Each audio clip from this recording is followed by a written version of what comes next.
Rey fights an Aqua Droid from the Clone Wars, plus we have the origins of the Bomar monks, and we have our friends in a rebellion coming together, Luke, Han, and Leia, maybe all this week on Star Wars Weekly.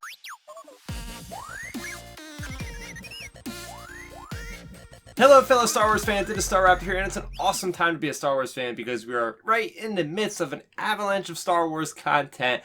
This week we have 3 comics I want to talk about. The first one ties into the final Skywalker film.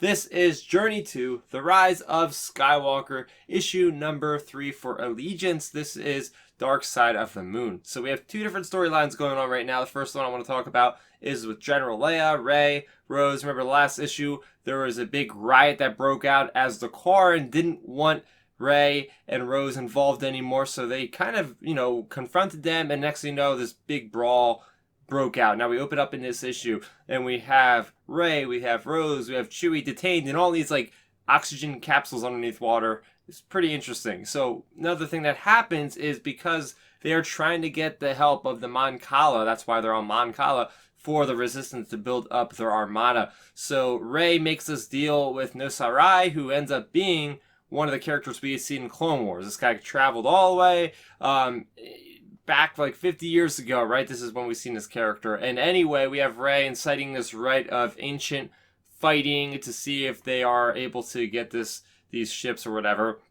Turns out her opponent is actually an Aqua Droid from the Clone Wars.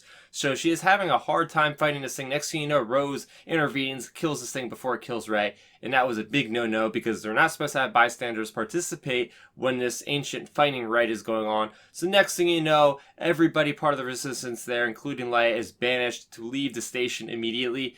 As they leave, a bomb goes off, and that's the end of the story. That's where we cut to be concluded for next week. But also another story that we had going on in this issue involves Poe, and it involves Finn as well as BB-8. They are at this old Republic armory, and are trying to get more weapons for the Resistance. As they're finding these weapons, this bounty hunter crew comes after them. So this side story is all about them surviving enough to get these parts out of there. Finn and Poe get separated, and, well, things aren't looking too great for them, and that's where the issue ends. So getting into specific things I liked about this issue is, first off, seeing that fight against that Aqua Droid, seeing more Clone Wars, more Separatist stuff put in Star Wars is always a good thing, especially when it's 50 years in the future. Really cool because these droids are almost ancient at this point, and we're seeing the different technology, like Rose using that blaster that you see during the Clone Wars Season 4 arc where they're on Mon Cala, so really cool stuff there. Also, Finn has a big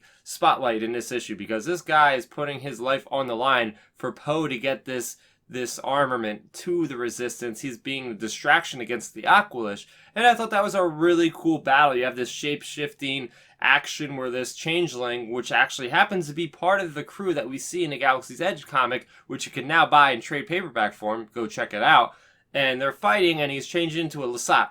Next thing you know, he's changing into a Wookiee, and he's augmenting his strength doing that. So I thought that was really cool seeing how that portrays in a comic book. But overall, this was my least favorite issue of this series. I don't think there was any big reveals in this one, and I was disappointed not to see Kylo Ren at all. We know the First Order is on the move.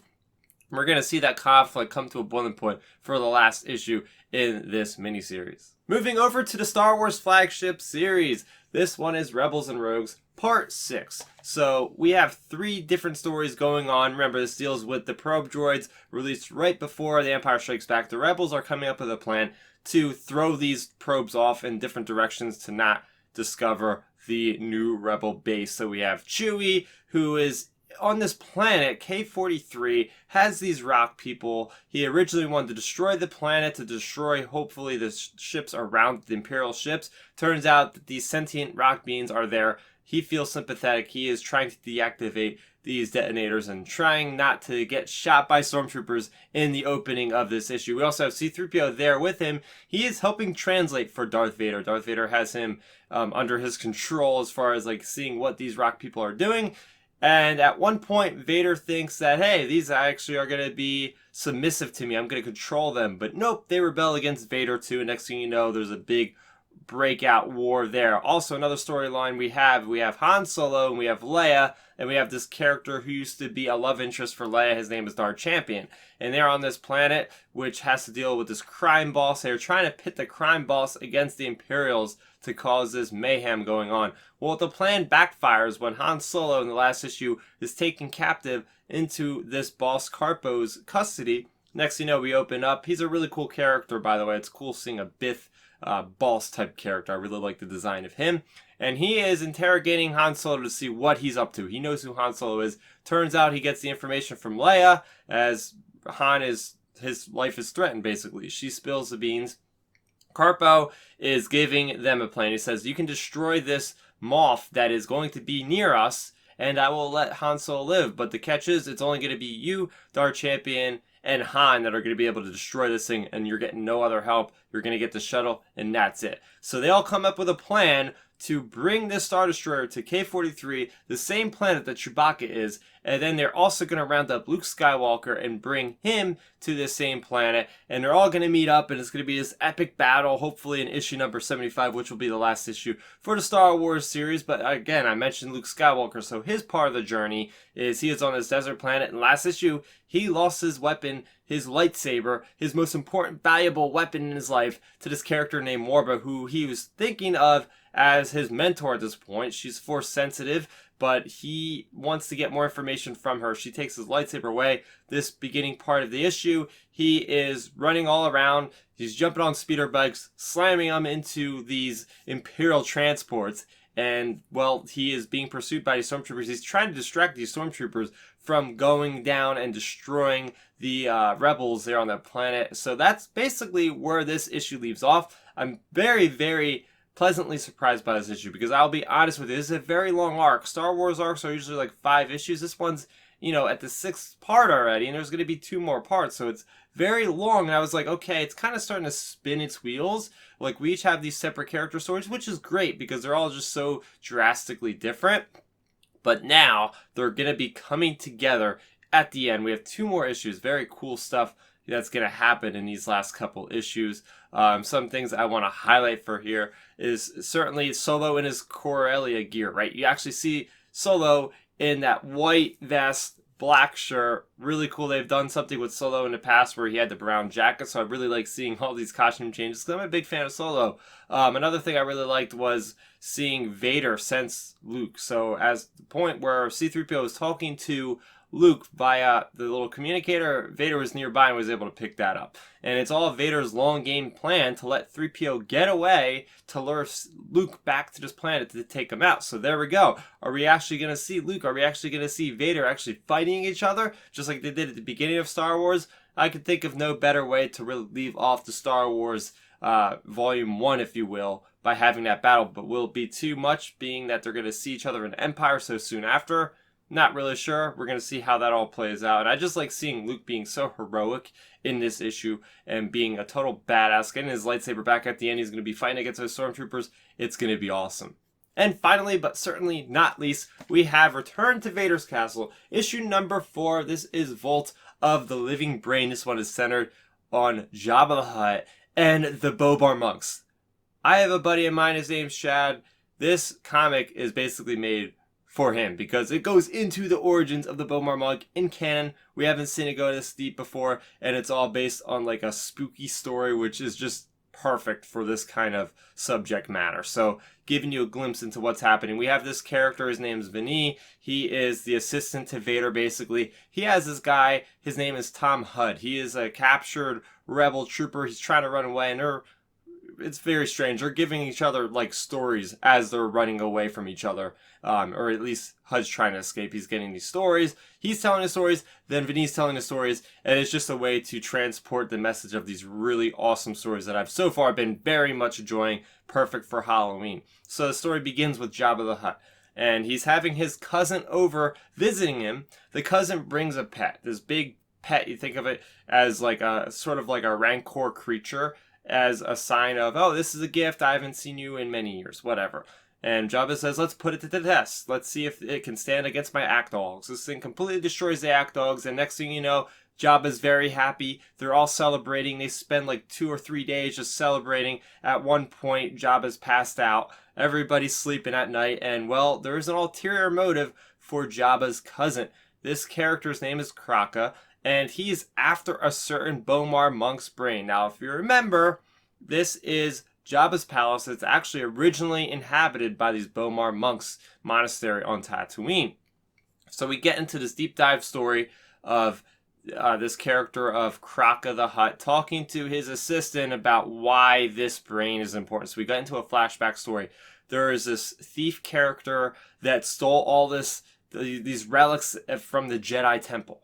Not the Jedi Temple, but a Jedi Temple on a certain planet. They get very nervous about being found out and hunted down by the Jedi. So they think it's a good idea to go to the Bomar monks on Tatooine and get their brain removed, because it would help them hide, and then their knowledge would never get taken from the Jedi, and then that the droids that they were with would one day retrieve the brain and replace it, and then they would find the loot and all this crazy. It's a very convoluted kind of story the way they put it in there, to be honest with you, but it gets you to understand what the Bomar monks are. So the reason why these Bomar monks separate their brains from their physical body is because now that they don't have to rely on moving their physical body, they can better contemplate like the secrets of the universe. They're not having this restriction of their mind having to move different body parts. They have basically more brain power, I guess, if you want to think about it that way, to better think about the mysteries of the universe. So anyway, we go into present time and we see these brains, and they're trying to get the certain brain that has the knowledge of the Jedi artifacts. That's what Kraka the Hutt is after, and we have this big vault underneath Jabba's palace. And, well, they find this thing, and guess what? They drop the brain, and when they tried to put it inside one of the spider droids that you see in Return of the Jedi, it starts making weird noise. And Jabba comes out and says, hey, you messed it up because, hey, it should be working. You dropped it, it messed it up. And he caught the cousin red-handed doing this. Obviously, Jabba's not very happy when he sees his cousin, his own family member, trying to basically get this information from him without him knowing. Jabba is not letting this character go without any kind of punishment. And just as Jabba is very cruel, very menacing, very conniving, he ends up having his cousin's brain removed via a Bomar monk to forever be preserved in this glass jar. And that's where we leave this issue. It's just so good. It reminds me of like the Tales from the Crypt that used to be, I guess, on HBO. This very dark story, but it's funny because it's told in this very vibrant kind of color palette for kids, but it's not the most easy to enter story for kids. It's gonna be like maybe giving you nightmares a little bit, but I really did enjoy it. Of course, anybody that likes Bomar monks, here's your canon story, right? We get all this great information for backstory, so I'm just super excited. And to top it all off, we see Hud running into another Inquisitor that we haven't seen. So back in present time, he's running away, and he runs into this, I think it's confirmed now by Kevin Scott as the fourth sister. Looks like it's a kind of a Mandalorian crossover with an Inquisitor. Absolutely cool. So it's awesome we're seeing more Inquisitors, especially one at Vader's castle. We haven't seen that before. So really awesome issue here. This might be my favorite out of all of them because I really got a kick out of the Bomar monks and the fact that it really played into this like dark kind of resolution for both the tragedy of this thief character from centuries past, plus the tragedy of this Jabba's brother or cousin, the cousin. So very much interested in the final issue of Return to Vader's Castle. This is great storytelling. I've really liked every issue so far. This one is one of my favorites. What do you guys think of all the stuff that came out this week? There was quite a bit of awesome new canon tidbits put into the Star Wars canon. Let's talk about it all in the comment section below. Next week, you guys can look forward to Allegiance number 4. We have Dr. Aphra's annual number 3. We also have Return to the Vader's Castle, as I just said, the final issue number 5. And we also have Star Wars Adventures issue number 27, which will begin their journey to Star Wars, The Rise of Skywalker 3-part mini-series. So yes, lots of comics to talk about next week, so be prepared for it. Also, this upcoming Sunday, I will be doing my Q&A that I've been doing every month. This will be the third month I'm doing it. I will be answering your questions, and I will be playing the latest Star Wars The Old Republic expansion called Onslaught. So you guys can go ahead, you can comment down in the comment section below what your questions will be. Just make sure you mark them as Q&A so I just don't simply answer them in the comment reply to you guys, because I will save these questions to be answered on Sunday's show. Make sure you can tune in 9 p.m. again, Eastern time for that. Content. I've had so much content come to the channel specifically related to Star Wars that you guys can check out. Let's see, my unboxing for the Jedi Fallen Order character Cal Kestis. I have my unboxing for Star Wars Legions Clone Wars core set. I have my reaction to The Rise of Skywalker. I have my breakdown to The Rise of Skywalker. There's just so much content coming out. I'm doing my best to keep up with it. Hopefully you guys are enjoying it. If you're new to the channel, welcome. You can subscribe to the channel, as I have my Star Wars Resistance reviews coming out on a weekly basis as well. So thanks for watching, guys, and may the Force be with you always. Thanks for checking out the video. Please hit that thumbs up symbol. It helps me know that I'm making content that you guys enjoy. And if you enjoyed this video, I also include 2 videos down below you guys should check out. And please consider subscribing to this channel. It helps support me, and it notifies you guys of when I get new videos up on the channel. You can also contact me on Twitter, Facebook, and Instagram at Starrapter.